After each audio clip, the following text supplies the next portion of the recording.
Hello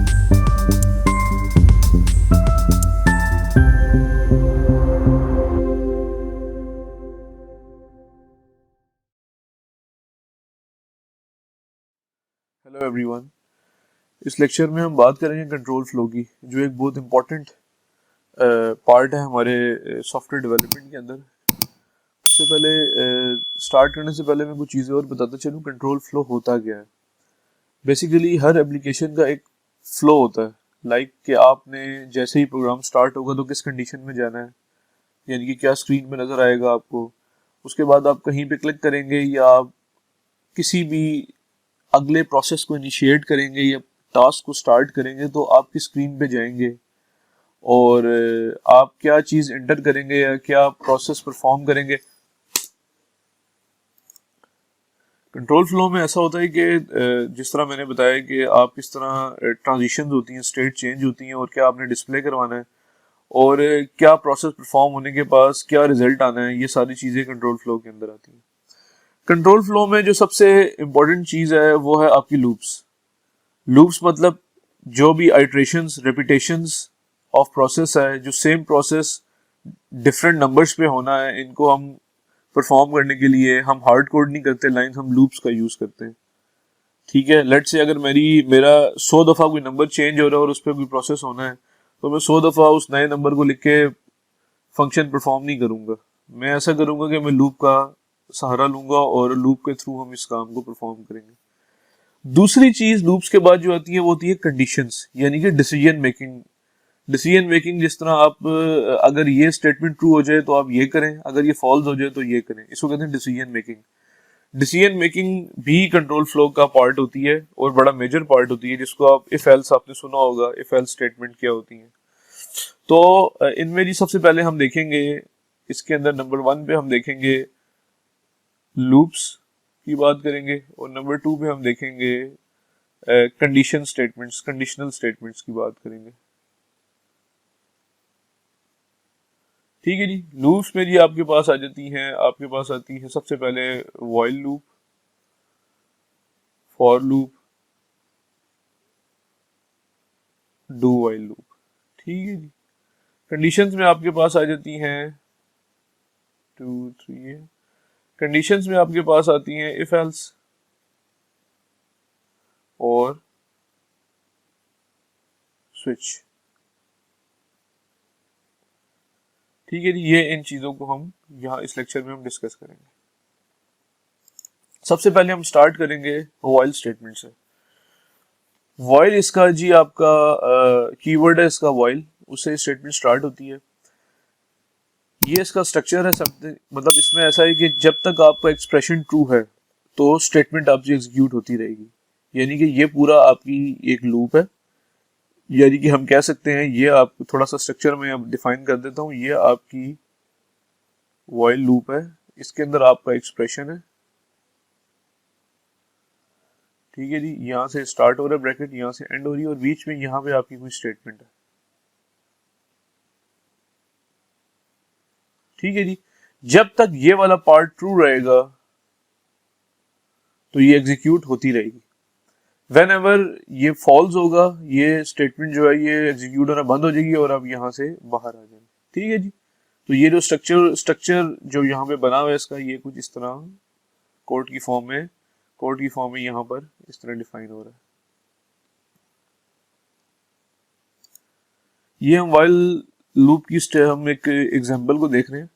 इसमें ये आपका प्रोग्राम है जिसमें एक ये मेन फंक्शन स्टार्ट हो रहा है। यहाँ पे इंटीजर है एक्स और काउंट को हमने इनिशियलाइज कर दिया 0 से और एक्स को हमने इनिशियलाइज नहीं किया, जस्ट यहाँ पर हमने इसको डिफाइन किया। उसके बाद एक सम है जो कि एक फ्लोट पॉइंट नंबर है, इसको भी हमने इनिशियलाइज कर दिया 0.0 से। हम क्या करेंगे, हम कहेंगे please enter some integer value. हम एक क्लाइंट से वैल्यू लेंगे और उसको यहाँ पर व्हाइल लूप के अंदर सीन के थ्रू हमने यहाँ पे वैल्यू ले ली है। होगा क्या, ये जो भी आप वैल्यू लेंगे वो सब में ऐड होती रहेगी। सब में ऐड हुई, काउंटर की value plus plus plus plus 1 हो गई। ठीक है, जो कि 0 थी, जैसी फर्स्ट वैल्यू आई तो ये 1 हो गई। उसके बाद दोबारा गए, आपने नया नंबर लिया, फिर वो सब में ऐड हुआ और फिर काउंटर की वैल्यू जो है +1 हो गई। तो क्योंकि हम एवरेज ले रहे हैं तो इसलिए हमें हमें जितने नंबर हम इंटर कर रहे हैं उनकी हमें पता हो कि हमने कितने नंबर कितने डिजिट्स या कितने नंबर क्लाइंट से इनपुट लिए। उसके बाद यहाँ पे लेट से मतलब मैं कोई ये भी ऐसा एक्सप्रेशन देता हूँ जो कि इंटीजर टाइप नहीं होगा, तो यहाँ से ये ब्रेक होके बाहर आ जाएगा और यहाँ पे एवरेज कैलकुलेट हो जाएगी। सम की जो वैल्यू आई होगी उसको डिवाइड कर दिया जाएगा काउंट का, यानी कि जितनी दफ़ा हम यूज़र से इनपुट लिए और हम यहाँ से एवरेज कैलकुलेट कर लेंगे। ठीक है जी। तो ये वाला सीन का लूप उस वक्त तक चलता रहेगा जब तक हम इसको क्विट नहीं करते, हम जब तक इससे बाहर नहीं निकलते। जब तक ये वाला एक्सप्रेशन ट्रू रहेगा तो ये नंबर चलता रहेगा। लेट से ये वैल्यू है, ये इंटीजर है, ये कब फॉल्स होगा? जब यहाँ पर मैं इंटीजर की जगह पर मैं यहाँ एक्स की वैल्यू की जगह पर मैं अगर डाल दूं यहाँ पर क्यू, यानी ये करेक्टर इंटीजर की जगह जब भी मैं पुट करूंगा तो ये यहाँ से ये एक्सप्रेशन फॉल्स हो जाएगा ये वाला, और आप इस तरह से बाहर निकल आएंगे। ठीक है जी। तो ये एक सैम्पल कोड है जिसको आप हम देख सकते हैं कि किस तरह वॉइल का स्टेटमेंट यहाँ पे चल रहा है, वॉइल की एग्जांपल कैसे एग्जीक्यूट हो रही है यहाँ पे।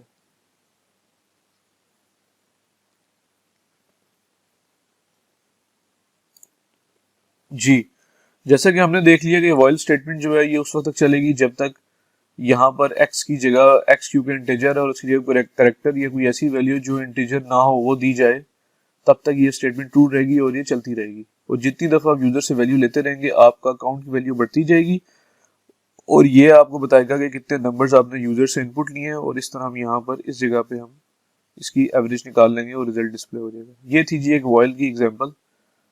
अब हम आगे चलते हैं। सबसे ज्यादा यूज होने वाली स्टेटमेंट जो है वो फॉर स्टेटमेंट है, और इसका कीवर्ड जो होता है वो ये आपका फॉर कीवर्ड होता है। इस स्टेटमेंट के तीन पार्ट्स होते हैं, एक उसका एक्सप्रेशन होता है, एक उसकी कंडीशन वैल्यू होती है जो जब तक ये आपका एक्सप्रेशन होता है नंबर 1, नंबर 2 उसका एक्सप्रेशन 2 होता है जो कंडीशन वैल्यू होता है, नंबर 3 इंक्रीमेंट होता है। लेट्स से अगर कोई भी फॉर लूप में डिफाइन करना चाह रहा हूँ तो उसको डिफाइन करने का ये तरीका है कि इसकी एक एग्जांपल मैं आपको देता हूँ। एक्सप्रेशन 1 है, लेट्स से मैं कहता हूँ एक आई है, इंटीजर है, उसकी वैल्यू है 0। दूसरा एक्सप्रेशन है आई की वैल्यू लेस देन 5 जब तक है तो ये ट्रू रहे, और इधर हम कहते हैं आई प्लस प्लस। ये इस तरह तीन एक्सप्रेशन होते हैं इसके अंदर, और फिर बीच में स्टेटमेंट होती है। जब तक ये वाला एक्सप्रेशन ट्रू रहता है तब तक ये स्टेटमेंट आपकी एग्जीक्यूट होती रहेगी। जैसे ये एक्सप्रेशन फॉल्स होगा, ये ट्रू रहेगा तो ये चलती रहेगी। जैसे ही ये आपका एक्सप्रेशन जो है वो फॉल्स होगा तो ये इस लूप से बाहर निकल जाएगा। ये एक फॉर लूप की एग्जांपल प्रोग्राम है जिसमें हम फॉर लूप को यूज कर रहे हैं। जिस तरह मैंने बताया था कि एक ये एक्सप्रेशन है जहां पे आप किसी चीज को आप इनिशियलाइज कर रहे हैं, उसके बाद ये एक कंडीशन है इसकी। ठीक है जी, इसको हम कहते हैं कंडीशन, और ये आपका इंक्रीमेंट है। ये इंक्रीमेंट और डिक्रीमेंट दोनों हो सकता है, ये प्लस प्लस यूरो है, ये माइनस माइनस यूरो भी हो सकता है। ठीक है जी। इसमें हो क्या रहा है, आपकी यहाँ से स्टेटमेंट स्टार्ट होती है, आप इधर अंदर आते हैं, यूरो की एक वैल्यू है 1 2 3, ये चलेगा जब तक कहाँ तक चलेगा, लेस देन इक्वल टू, इसका मतलब है ये 5 तक चलेगा, 1 2 3 4 5। जैसे ही 6 वैल्यू आएगी ये टर्मिनेट कर जाएगा और ये फॉर लूप से बाहर निकल जाएगा। और यहाँ पर आपने एक रेट दिया हुआ है जो कि है 1.15। ठीक है जी। आपने यूरो टू डॉलर का एक्सचेंज रेट जो है वो डिस्प्ले करवाना है। आपने करना क्या है, आप इधर आए फॉर लूप के अंदर, यहाँ पर आपने सी आउट पहले करवाया कि यूरो क्या है जी, आपकी वैल्यू 1 से स्टार्ट हो रही है तो 1 2 3 4 5 तक वैल्यूज यहाँ पे आएंगी। टैब्स का आपने स्पेस दिया, फिर टैब पे यूरो को मल्टीप्लाई कर दिया रेट के साथ। अब यूरो 1 आएगा तो वो मल्टीप्लाई होगा आपका 1.15 के साथ। इस तरह यूरो 2 आएगा, वो मल्टीप्लाई होगा आपका 1.15 के साथ। यहाँ पे मल्टीप्लिकेशन होगी, यहाँ पे रिजल्ट आता रहेगा। इस तरह आपकी ये जो फॉर लूप है ये कितने टाइम चलेगी, ये 6 टाइम्स चलेगी।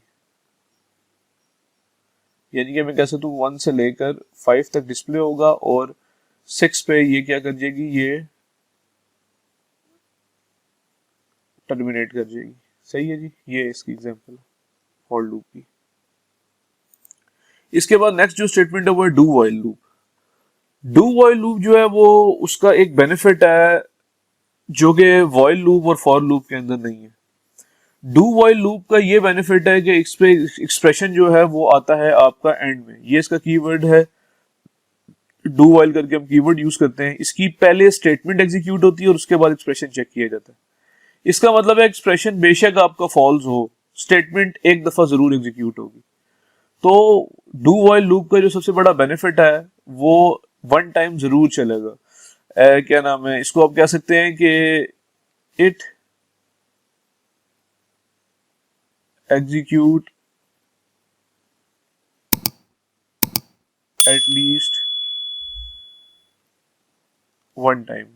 ये जी फॉर लूप की क्वालिटी है, डू वाइल लूप की क्वालिटी है, जो कि ये एग्जीक्यूट करता है एट लीस्ट वन टाइम, ये जरूर चलता है। ठीक है जी, तो इसकी हम आगे एग्जांपल देख लेते हैं कि ये कैसे काम करती है।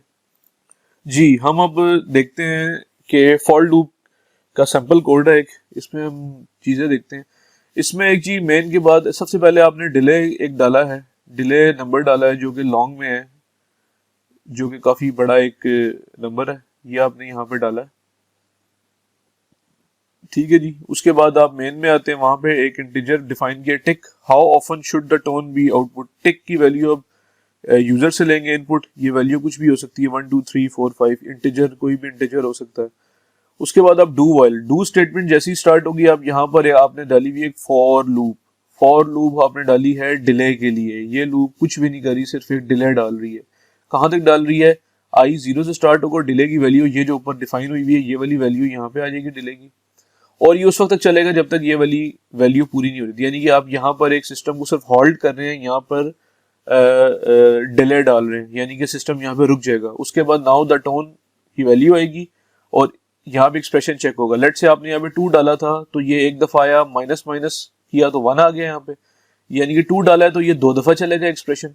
और उसके बाद यहाँ से इस कंडीशन से जब तक टिक की वैल्यू 0 से बड़ी नहीं हो जाती, या मतलब टिक की वैल्यू जैसे ही यहाँ पर आपकी 0 या 0 से छोटी नहीं होती या 0 से बड़ी नहीं होती, minus tick is greater then 0, अगर जो भी वैल्यू आपने डाली है वो 0 से बड़ी है तो ये एक्सप्रेशन जो है क्या नाम है एग्जीक्यूट कर जाएगा और ये फॉल्स हो जाएगा, ये ट्रू हो जाएगा। उसकी बेस पे ये डू वाइल लूप जो है यहाँ पे टर्मिनेट कर जाएगी, और उसके बाद एंड में आप ये यूजर को डिस्प्ले करवाएंगे और आपका प्रोग्राम एंड हो जाएगा।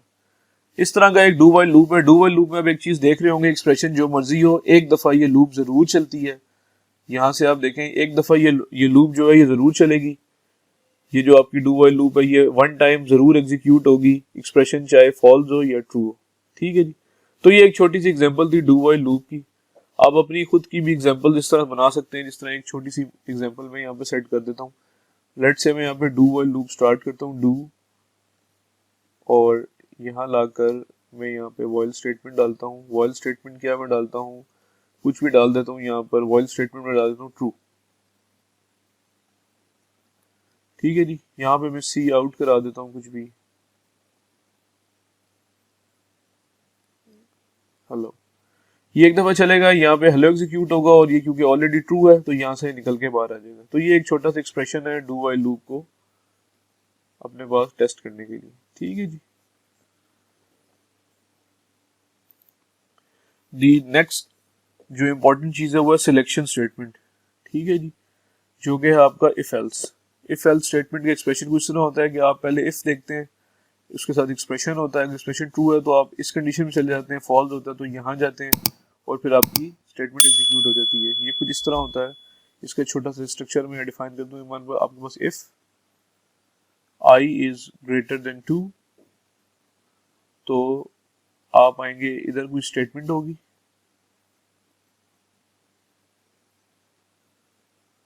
ठीक है जी, एल्स इधर कोई स्टेटमेंट होगी। ठीक है जी, यहां आप देखें जी ये आपकी कंडीशन वाला इफ आ गई, ये आपकी कंडीशन वाली इफ आ गई, और अगर वो फॉल्स हो गई ये कंडीशन तो ये आप इधर आ जाएंगे। तो ये एक्सप्रेशन जो है वो इस तरह करके आपके पास शो हो रहा है। ठीक है जी, यानी कि यहाँ पे आपकी कंडीशन आ गई थी ये आई इज ग्रेटर देन 2, तो अगर ये ट्रू होगा तो ये स्टेटमेंट आ जाएगी, अगर ये फॉल्स होगा तो आप इस स्टेटमेंट पे आ जाएंगे। ठीक है जी, तो इस तरह इसका एक बेसिक स्ट्रक्चर है सिलेक्शन स्टेटमेंट इफ एल्स का। ये इसका सैंपल प्रोग्राम है इफ एल्स स्टेटमेंट के लिए। इसमें हमने सबसे पहले आपने दो फ्लोट वैल्यूज ली हैं x एंड y और साथ एक मिनिमम का वेरिएबल लिया।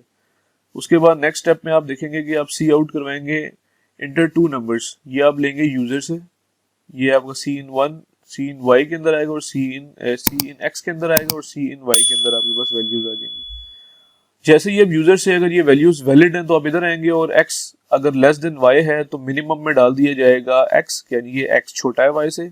अगर ऐसा नहीं है, y बड़ा x है, तो आप ये करेंगे मिनिमम में डाल दिया जाएगा y को। ठीक है जी। उसके बाद आप स्मॉलेस्ट नंबर जो है वो मिनिमम में आ चुका होगा, वो आप डिस्प्ले करा देंगे। अगर ये वाली जो यहाँ पर जो इनपुट दी जा रही है अगर ये वैलिड नहीं होती, लेट से इसकी जगह यूजर इंटीजर नहीं डालता, इनकी जगह यूजर करेक्टर या कोई भी ऐसा क्या नाम है स्पेशल इंटीजर डाल देता है या स्पेशल एक्सप्रेशन डाल देता है, तो ये क्या हो जाएगा, यहाँ से ये फॉल्स हो जाएंगी और आप एल्स की स्टेटमेंट में आकर आप ट्रू आप डिस्प्ले करवा देंगे इनवैलिड इनपुट।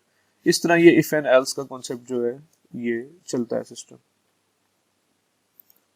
नेक्स्ट हम बात करते हैं जब आपके पास मल्टीपल एक्सप्रेशंस हो, उनको आप एल्स इफ के साथ स्टार्ट करते हैं। ये चेन ऑफ एक्सप्रेशंस होती हैं। लेट्स से अगर आपका इसमें से कोई भी एक ट्रू होना जरूरी है, अगर इनमें से कोई भी एक्सप्रेशन ट्रू नहीं होता तब आप एल्स में जाते हैं। ठीक है जी। इसमें हम यहाँ पर बेसिक देख लेते हैं कि इसका एक तो कीवर्ड है आपका एल्स इफ। स्टार्ट आप इफ से करेंगे, स्टार्ट करेंगे आप इफ से स्टार्ट करेंगे, ये एक्सप्रेशन होगा। उसके बाद आप करेंगे एल्स इफ, आपका दूसरा एक्सप्रेशन होगा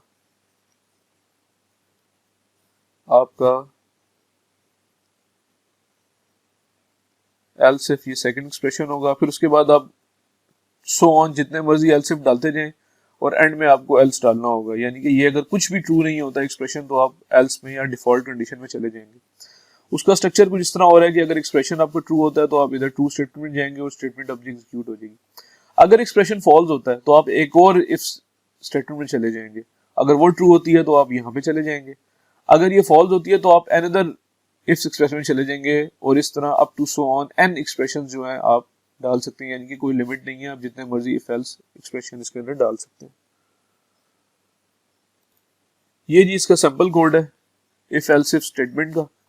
इसमें एक simple float point limit speed और आपने लिया है टू फास्ट। ठीक है जी। आप सबसे पहले कहते हैं सी आउट करते हैं, स्पीड लिमिट डालेंगे आप, यहाँ यूजर से आपने लिमिट ले ली। उसके बाद स्पीड डालेंगे उसकी, ये भी आपने यूजर से इनपुट ले ली स्पीड। उसके बाद आप चेक करेंगे टू फास्ट। टू फास्ट किस तरह कैलकुलेट करेंगे, इफ ये आपकी पहली कंडीशन है इफ की, if too fast is equal to speed minus limit is less than 10, यानी कि स्पीड और उसकी लिमिट्स जो है वो की वैल्यू लेस देन 10 आती है तो आप कहेंगे यू आर लकी एंड। ठीक है जी। अगर ये यहां से कंडीशन फॉल्स होती है, ठीक है जी, ये जो पहली कंडीशन है ये वाली, ये अगर आपकी यहाँ पे होती है फॉल्स तो फिर आप जाएंगे नेक्स्ट इस वाली कंडीशन में इफ एल्स में, जो टू फास्ट आप कैलकुलेट, अगर ये लेस देन 20 है तो फिर आप करेंगे फाइन पे करेंगे $20 का। ठीक है जी। उसके बाद अगर ये भी आपकी फॉल्स हो जाती है, यानी कि ये वाली स्टेटमेंट भी आपकी हो जाती है फॉल्स, तो फिर आप जाएंगे इस वाली इफ एल्स में। अगर आपकी लेस देन 30 है, ठीक है, तो आप फिर पे करेंगे $80 का फाइन पे करेंगे। अगर ये भी फॉल्स हो जाती है तो फिर आप जाएंगे एल्स में, आखिरी डिफॉल्ट स्टेटमेंट में, लास्ट जिसको हम कह सकते हैं। यहाँ पे आप करेंगे हैंड योर ड्राइविंग लाइसेंस, यानी कि ये आप क्या करेंगे, अपना ड्राइविंग लाइसेंस जो है वो सार्जेंट को हैंड ओवर कर देंगे। तो इस तरह से ये आपकी इफ और एल्स इफ का एग्जीक्यूशन होती है। ये बहुत अच्छा सिंपल कोड है जिससे आप लर्न कर सकते हैं इफ एंड एल्स इफ को। नेक्स्ट जी हम बात करते हैं स्विच स्टेटमेंट की। Else if and else if जो है ये थोड़ी सी एग्जीक्यूशन में बहुत टाइम टेकिंग होती हैं, प्रोसेसिंग टाइम ज़्यादा लेती हैं, और आपने जब तक रिजल्ट आपका डिजायर्ड रिजल्ट नहीं आता आपने सारे एक्सप्रेशंस को if this else if up to so on सबको आपने एक दफ़ा चेक ज़रूर करना होता है जब तक आपको ट्रू कंडीशन नहीं मिल जाती। स्विच थोड़ा सा डिफरेंट है। स्विच में ऐसा होता है आप स्विच में जस्ट एक्सप्रेशन पुट करते हैं, वो एक्सप्रेशन जिस केस इसमें केसेस डिफाइन होते हैं, मतलब आपकी मर्जी है n number of cases and default case. तो जैसे ही आप स्विच एक्सप्रेशन के अंदर आप ये जो एक्सप्रेशन यहाँ पे डिफाइन हुआ है, यहाँ पर अगर आप जो भी वैल्यू पुट करेंगे, जो भी केस मैच करेगा डायरेक्टली वो उस केस पे जाके स्टेटमेंट को एग्जीक्यूट करेगी और ब्रेक होके बाहर आ जाएगी। ये as compare to else if से ज्यादा फास्ट होती है। ठीक है जी। स्विच स्टेटमेंट, इसको हम आगे इसकी एग्जांपल देखते हैं कि ये कैसे एग्जीक्यूशन में आती है। ये जी स्विच स्टेटमेंट की एग्जांपल है। यहाँ से कोई आप देखें, ये ऊपर आप ये मेन के अंदर लिखा हुआ है, कोई एक आपका मेन्यू का फंक्शन है जो कि कमांड में कोई वैल्यू इंसर्ट कर रहा है जो कि इंटीजर वैल्यू है। ये इंटीजर वैल्यू यहाँ पे आएगी और आप ये जो इंटीजर वैल्यू है चेक करेंगे। अगर ये इंटीजर वैल्यू ए है तो कुछ भी नहीं होगा, ये खाली है स्टेटमेंट। अगर ये कैपिटल ए है तो एक्शन 1 परफॉर्म होगा और ब्रेक करके आप बाहर आ जाएंगे। अगर ये वैल्यू बी है तो कोई एक्सप्रेशन नहीं। अगर ये वैल्यू कैपिटल बी है तो एक्शन 2 परफॉर्म होगा, ब्रेक होके बाहर आ जाएंगे। अगर इनमें से कुछ भी नहीं होता तो फिर आप डिफॉल्ट पे जाएंगे और सी आउट में फ्लश कराकर, यानी कि बीप कराकर, और आप इससे बाहर निकल जाएंगे। तो आप इधर देख रहे हैं, आपको जो भी वैल्यू आएगी वो उस डेजिग्नेटेड केस के ऊपर वैल्यू चली जाएगी और एग्जीक्यूट होने के बाद ब्रेक होके बाहर आ जाएगी। इसको सब कंडीशंस को, केसेस को चेक करने की जरूरत नहीं पड़ेगी। इसलिए स्विच स्टेटमेंट जो है ये फास्ट है as compare to else and if else statement के। इन सब के बाद अच्छी प्रैक्टिस तो नहीं होती break, continue and go to use करना, लेकिन समटाइम्स गो की ऐसी मजबूरी बन जाती है कि आपको ये यूज करना पड़ जाती है। तो इनमें सबसे पहले ब्रेक स्टेटमेंट है। ब्रेक स्टेटमेंट अब किसी भी लूप के अंदर जब ब्रेक आएगा तो वो लूप की जो मर्जी कंडीशन हो वो उस लूप से बाहर निकल जाएंगे आप। कंटिन्यू है, कंटिन्यू मतलब कि आप कंटिन्यू करेंगे, आगे जाएंगे। And go to statement, go to मतलब प्रोग्राम के किसी भी हिस्से में कोई कंडीशन एग्जीक्यूट होने के बाद आप चले जाएंगे। लेट से जी मैं गो टू का टैग लगाता हूँ एस एस डॉट के साथ। मैं कहता हूँ इफ ये कंडीशन अगर ट्रू होती है मेरी,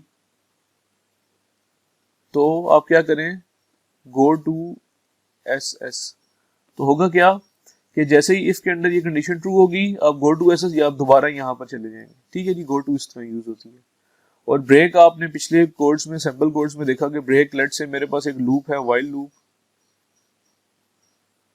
उसका एक्सप्रेशन है।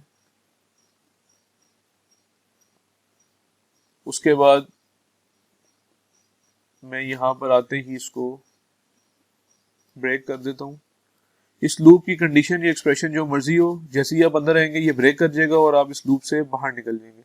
आप यहाँ से ब्रेक करके कहाँ चले जाएंगे, आप यहाँ से ब्रेक करके इस ब्रैकेट से बाहर निकल जाएंगे। यहाँ पे जो स्टेटमेंट है वो एग्जीक्यूट हो जाएगी। ठीक है जी। तो ये था हमारा आज का लेक्चर। उम्मीद है कंट्रोल फ्लो आपको बहुत अच्छा समझ आ जाएगा। आप हमारे चैनल को सब्सक्राइब करें और भी अगर कुछ आप अपनी अच्छी राय देना चाहते हैं इस लेक्चर की, कोर्स की इम्प्रूवमेंट के लिए, और डिटेल और किसी चीज़ के बारे में जानना चाहते हैं तो हमें ज़रूर कमेंट सेक्शन में ज़रूर बताएं। Thank you so much.